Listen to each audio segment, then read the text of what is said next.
397, c'est le nombre de victimes confirmées que Rachel Carter a eu en tant que tireuse d'élite des bérets verts avant d'échanger son fusil contre un tracteur. Elle est retournée à la ferme familiale à Pine Valley, dans le Wyoming, après le décès de son mari, déterminée à élever seule ses 2 enfants. À 50 ans, endurcie par des années de service mais adoucie par son amour pour la terre, elle pensait avoir quitté le champ de bataille pour de bon. La vie tranquille n'a pas duré. Les journées d'été étaient remplies de matins précoces et de longues heures, mais Rachel trouvait du réconfort dans le rythme de la vie à la ferme. Ce matin-là, alors qu'elle réparait une section de clôture le long de la limite ouest de sa propriété, ses mouvements étaient précis, une habitude héritée de ses années de tireuse d'élite. Elle n'a pas immédiatement remarqué le bourdonnement lointain d'une moto jusqu'à ce qu'il devienne plus fort et s'arrête brusquement au bord de son champ. Rachel leva les yeux, plissant les paupières, sous la lumière du soleil pour voir un homme avec une barbe hirsute et des yeux perçants. Son gilet en cuir portait un écusson sur lequel était écrit « Loup de fer ». L'homme lui lança un long regard évaluateur, le poids de son regard la mettant mal à l'aise, avant d'accélérer son moteur et de s'éloigner dans un nuage de poussière. Rachel resta un moment, ses mains agrippant fermement le poteau de clôture. Quelque chose dans cette rencontre semblait anormal, un avertissement silencieux dans son ventre qui ne s'atténuait pas. Elle redressa le dos et jeta un coup d'œil aux collines lointaines, scrutant l'horizon avant de reprendre son travail. Son esprit tournait déjà sur les implications possibles. Plus tard dans la journée, sa fille de 16 ans, Emma, courut dans la grange, sa voix urgente. « Maman, Madame Bradley a appelé. Elle a dit que des motards posaient des questions sur nous à la station-service. Ils voulaient tout savoir si nous possédons cet endroit. » L'estomac de Rachel se serra. « Ont-ils dit pourquoi ?» Emma secoua la tête. Elle a dit qu'ils avaient l'air sérieux et organisés. « Où est Ethan ?» demanda Rachel, faisant référence à son fils de 11 ans. « À l'arrière, avec Max. » Rachel sortit, ses yeux balayant l'horizon. Son berger australien Max aboya brusquement près du poulailler. La main de Rachel se posa instinctivement sur sa hanche, bien que l'arme de poing qu'elle portait auparavant ait disparu depuis longtemps. Elle aperçut Ethan, accroupi près du poulailler, son visage pâle. « Maman, » dit-il en pointant vers la route. « J'ai vu 3 motos plus tôt. Elles se sont arrêtées et ont regardé la maison. Max agit bizarrement depuis ce matin comme lorsque le puma est descendu l'année dernière. » Rachel hocha la tête. « Toi et Emma, restez près de la maison. Je vais en ville. » Le magasin d'alimentation de Pine Valley était animé comme d'habitude, mais la tension dans l'air était palpable. Quand Rachel entra, les têtes se tournèrent. Sam, le propriétaire du magasin, la salua d'un signe de tête grave. « Rachel, » dit-il doucement en se penchant sur le comptoir, « j'ai entendu parler des loups de fer qui rôdent autour de chez toi. Ils se fraient un chemin dans les entreprises de Valley Farms. Tous ceux qui ne peuvent pas payer leurs frais finissent avec une grange brûlée. Ou pire, » la mâchoire de Rachel se serra. « Combien ? Une douzaine ou plus. Mais ils sont bien armés.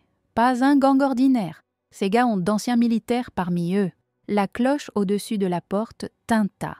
Martha, une voisine veuve de 70 ans qui avait vécu toute sa vie à Pine Valley, entra précipitamment, un journal plié à la main. « Rachel, tu dois voir ça, » dit Martha en ouvrant le journal. Une photo granuleuse du chef des loups de fer, un homme appelé Viper, montrait un visage marqué par le temps et une expression froide. Ils ont déjà pris le contrôle de 3 villes au nord d'ici.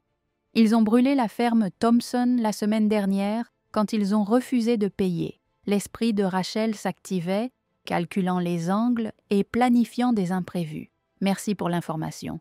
Faites-moi savoir si vous voyez ou entendez autre chose. De retour à la ferme, Rachel trouva Emma et Ethan en train de terminer leurs tâches. Les yeux d'Emma étaient perçants, son instinct aussi vif que celui de sa mère. « J'ai vu une moto noire passer 2 fois pendant ton absence. Il nous surveille. N'est-ce pas? Rachel hocha la tête. Nous ne paniquons pas. Mais nous ne l'ignorons pas non plus.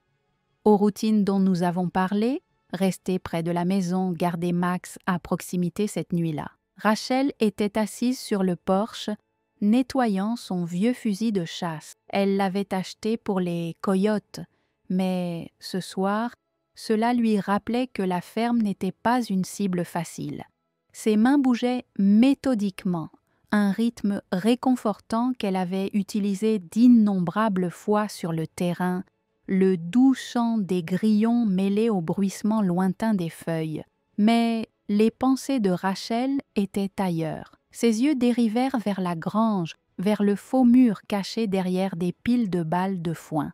Derrière elle se trouvait un vieux fusil de sniper et des outils d'équipement tactique dont elle avait prié pour ne plus jamais avoir besoin. Mais alors qu'elle pensait aux motards et aux menaces qu'ils portaient, elle savait que le moment de débloquer cet argent approchait. Elle s'était préparée à ce moment il y a longtemps, lorsqu'elle avait acheté la première ferme, faisant confiance à son instinct pour protéger sa famille des dangers invisibles. Puis, quelques jours plus tard, la première véritable confrontation eut lieu. Le soleil était bas à l'horizon, projetant de longues ombres sur le champ, lorsque 4 motards se dirigèrent vers la porte de la ferme. La poussière traînait derrière leurs machines alors qu'ils arrivaient, un arrêt, leur moteur grondant comme une tempête lointaine. Le chef, un homme grand avec une cicatrice sur sa joue, descendit avec une confiance délibérée. Son écusson indiquait « Viper » et son gilet en cuir était couvert d'insignes qui parlaient de rang et de violence. Rachel fit sortir Ed de la maison, sa posture calme, mais chacun de ses mouvements délibérés, ses années d'entraînement évidentes, même dans la façon dont elle s'approcha. « Bel endroit où tu es arrivé, Viper », dit-elle, sa voix d'un air gracieux, qui portait à la fois amusement et menace. « Chante si quelque chose lui arrivait. »« Propriété privée ?» Rachel répondit calmement. « Continue de bouger. » Viper gloussa. « Oh, je pense que tu ne comprends pas ce que nous proposons. Protection, honoraire raisonnable, disons 5 000 $ par mois. Pas intéressé. » Son sourire s'estompa. « Tout le monde est intéressé. Finalement, demandez au Thompson. » Rachel n'a pas bronché. « Vous avez dit votre paix. Maintenant quittez mon terrain. » Les yeux de Viper se rétrécirent. « Vous avez jusqu'à la fin de la semaine. Après ça, les choses pourraient devenir imprévisibles. » Alors que les motards s'éloignaient, l'esprit de Rachel était déjà en ébullition. Elle parcourut le périmètre de sa propriété en notant des empreintes de pas dans la terre et des traces de pneus dans le gravier. Ces hommes n'étaient pas seulement des brutes, ils avaient été entraînés. Cette nuit-là, Rachel appela Martha, Tom du magasin d'alimentation et une poignée d'autres habitants de confiance. Ils se rencontrèrent dans la grange, discutant de ce qu'il fallait faire. « Le shérif est inutile, » dit Tom. « Nous l'avons dans notre poche. » Martha hocha la tête. « Alors, c'est à nous de jouer. » Rachel déploya son fusil de sniper et ses cartes tactiques. « S'ils reviennent pour nous, nous n'allons pas nous faciliter la tâche. » Au cours des 3 jours suivants, ils transformèrent Pine Valley en une forteresse. Les clôtures furent renforcées, des points de vue furent établis et des itinéraires d'évasion furent tracés. Emma et Ethan apprirent les manœuvres tactiques de base, leur détermination de jeunesse renforcée par la détermination inébranlable de leur mère. Lorsque les loups de fer revinrent, c'était juste avant l'aube. 20 motos rugirent sur la route principale, leurs coureurs se divisèrent en position de flanc tactique. Rachel les repéra depuis son perchoir dans le loft, son fusil stable alors qu'elle murmurait dans la radio « Les positions restent !» La voix basse de Viper résonna par-dessus le vacarme. « Dernière chance, donnez-nous la ferme et nous vous laisserons partir. » La réponse de Rachel fut un seul coup de feu qui détruisit le moteur de sa moto de tête. L'explosion de fumée et d'étincelles envoya les motards se mettre à couvert. Rachel marmonna. L'heure suivante fut un tourbillon de chaos et de précision. Le fusil de Rachel aboya en rafales contrôlées, neutralisant les véhicules et dispersant les attaquants. Ses alliés tinrent leur position, utilisant le terrain à leur avantage. Même Emma participa à l'action. Sa batte de softball toucha le bras d'un motard qui avait essayé de pénétrer dans la grange. À l'aube, les loups de fer se retiraient en laissant derrière eux la moitié de leur moto et une poignée d'hommes blessés. Viper regarda Rachel depuis l'arrière d'une camionnette. Le camion s'éloigna à toute vitesse, ses mots d'adieu portés par le vent. Ce n'est pas fini. Rachel savait qu'il avait raison. Les loups se regrouperaient probablement en apportant des renforts, mais elle savait aussi qu'ils avaient sous-estimé Pine Valley. Ils ne combattaient pas seulement une mère célibataire et sa fille, voisins.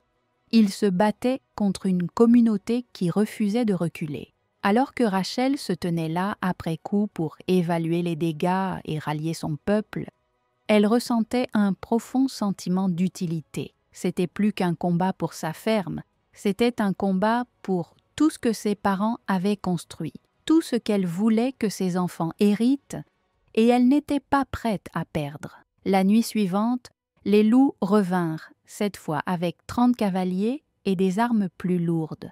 L'air de Pine Valley était épais d'anticipation. Chaque ombre contenait la promesse d'un danger.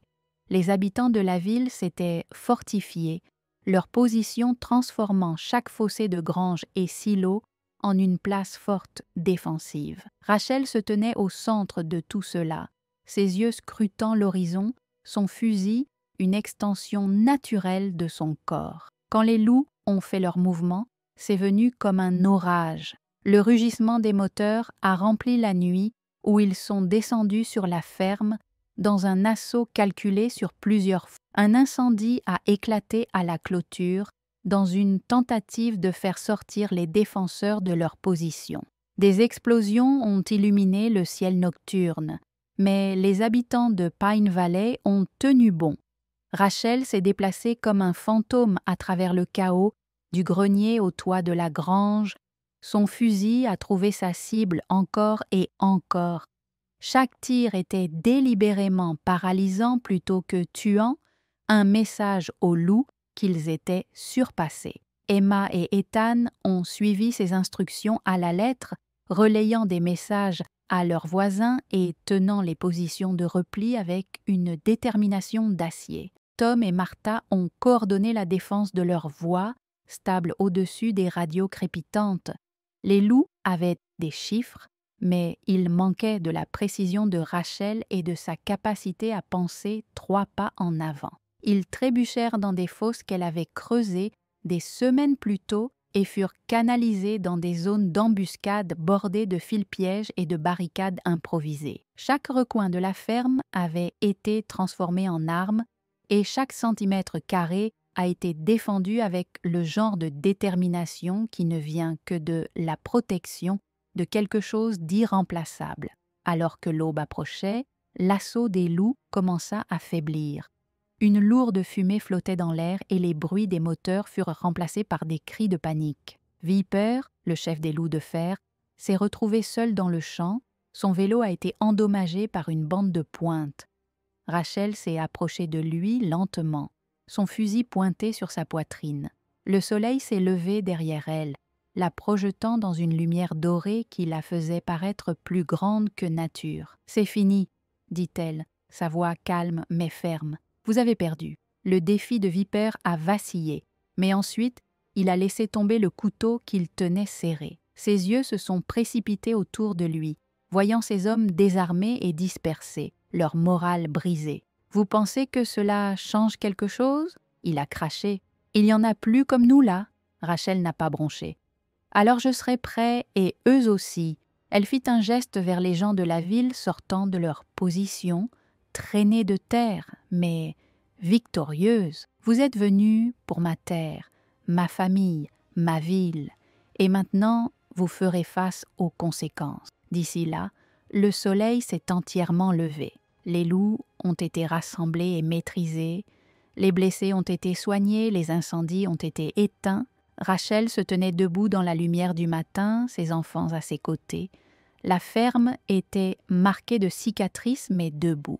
Elle était témoin de leur victoire. Ils étaient revenus pour sa terre, ils étaient venus pour sa famille, ils étaient venus pour briser Pine Valley.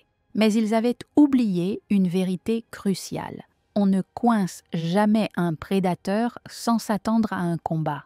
Et quand on le fait, on ferait mieux de prier pour qu'elle ne morde pas en retour.